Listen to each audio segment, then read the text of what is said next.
some sort of miracle.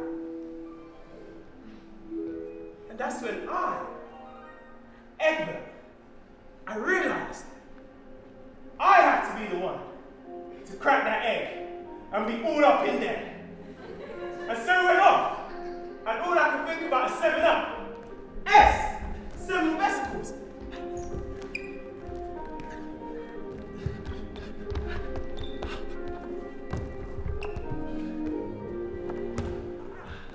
E, open epididymis.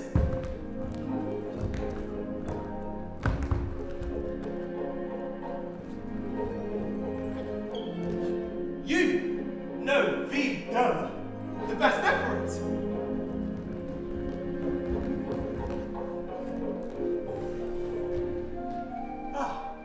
E, the ejaculatory duct.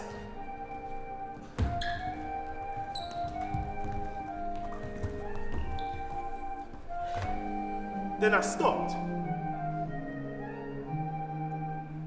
That was it. Nothing. The urethra.